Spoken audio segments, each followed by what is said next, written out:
What's one of the big moral claims of the West? The abolition of slavery, right? They say, we abolish slavery while you Muslims still have slavery in your laws until today. Okay, let's be honest. In reality, there are more slaves today than there ever have been. Why? Because power in the US and Europe and elsewhere in the West, throughout the West, power never makes a decision for moral reasons, but only for financial reasons. Now, those financial reasons may coincide with moral reasons, but that's accidental. And that's the case with slavery.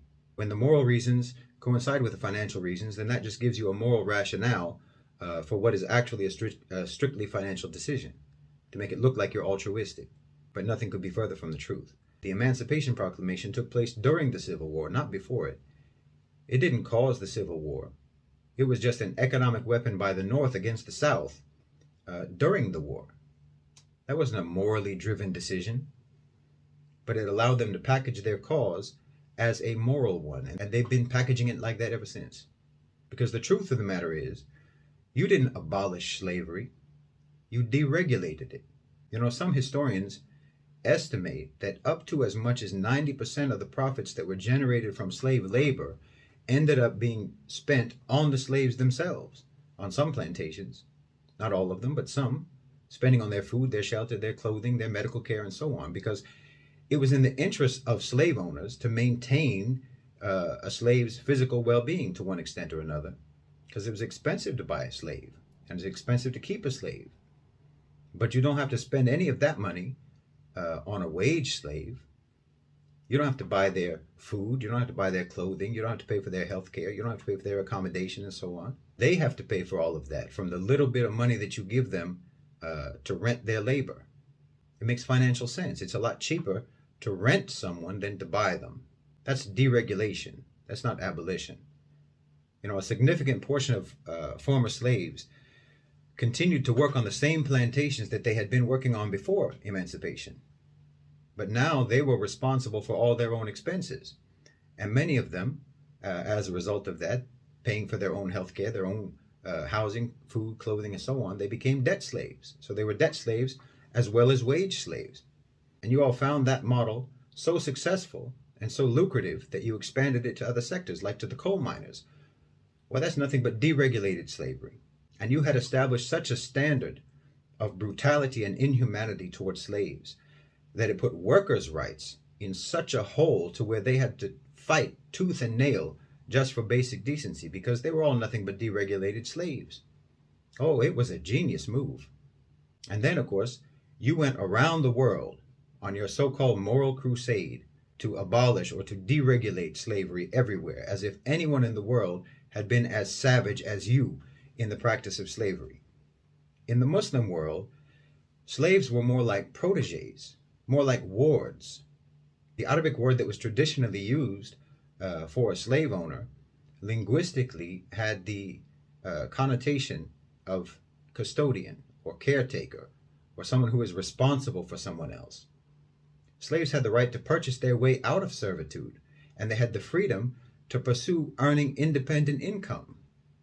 Well, there were some slaves in the Muslim world who had more money than their masters. There were slaves in the Muslim world who held high positions in the government. They weren't treated as subhuman. Slavery in the Muslim world wasn't based on race or ethnicity. There wasn't some sick quasi-scientific rationale claiming that they were inferior human beings.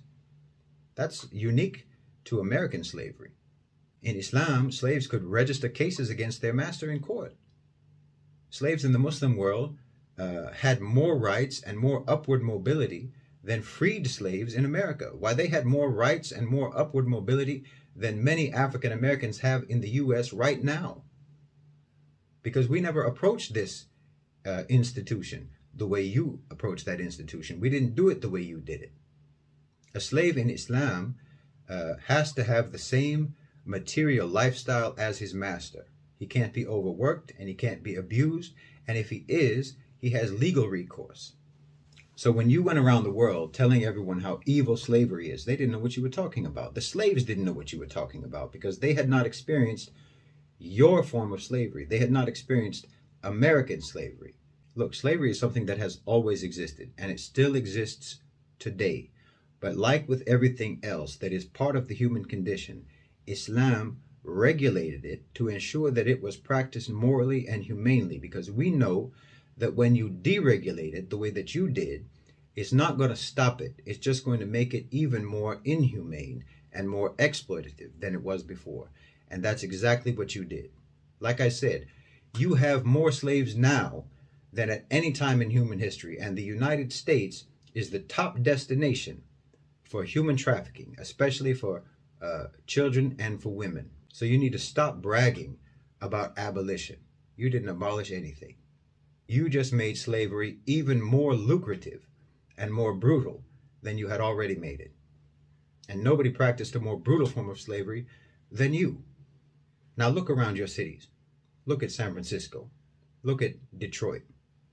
Look at the homelessness epidemic that you have. Imagine if those people had the option to be taken in, to be taken under the wing of more well-off people, people who would share their homes, share their clothes, share their food, pay all their expenses, take care of their health, look after them, teach them skills, give them training and education, give them a job that would have even less restrictions on their rights and their freedom than someone working today at Amazon or Walmart. Because that's what slavery was in Islam. That's what regulated slavery looks like. Taking in the most vulnerable, economically deprived people who are going to exist anyway, especially in your system, and actually taking care of them. Yes, they would be legally bound to that person, but that bond goes both ways. There's a reason why slavery has always existed in human societies, and it's not because human beings are just barbaric and savage and cruel. Just because that's the way you did it, just because that's what you made slavery mean, it didn't always mean that, and it wasn't always practiced that way. It wasn't always practiced the way that you practiced it. It always has existed in human society because there were always going to be people in society who are especially vulnerable and down and out, and they can't just be trampled on and used and abused. Their situation, their condition, their circumstances have to be regulated, and the way people deal with them has to be regulated, and the way to regulate that is to have them connected to someone in society who isn't down and out. They have to be connected to someone in society who isn't deprived and vulnerable. They have to be connected to someone who can take care of them. And from that connection, they can get respect and they can get opportunities and they can move up and on in life.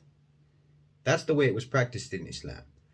Completely polar opposite to the way it was practiced in the United States, where if you were a slave, you were going to always be a slave and you were treated like a beast of burden.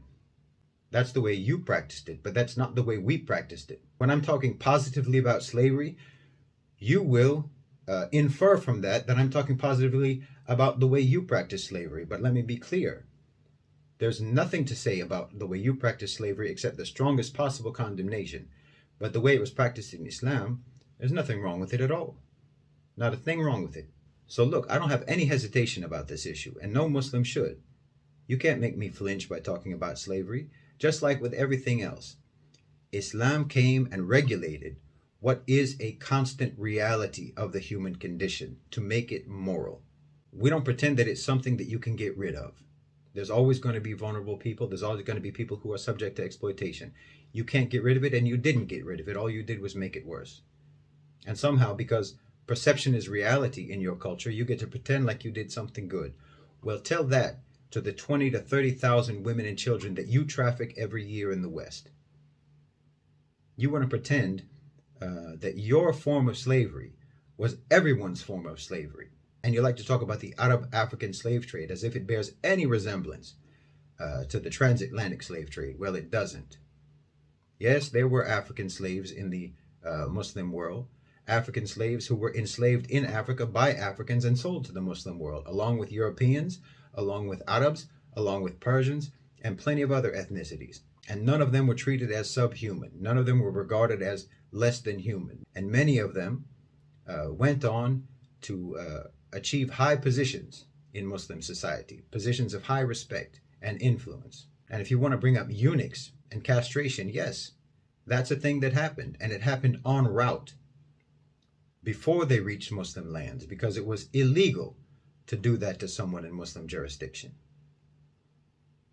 Not like you. You used to castrate young boys just because you liked the way it made them sound when they sing in church. No, you're in no position to moralize on this issue. Your perception is not our reality. We can see the way things really are. We can see what you really did. We can see what you're really doing. And we know our own history and we know yours.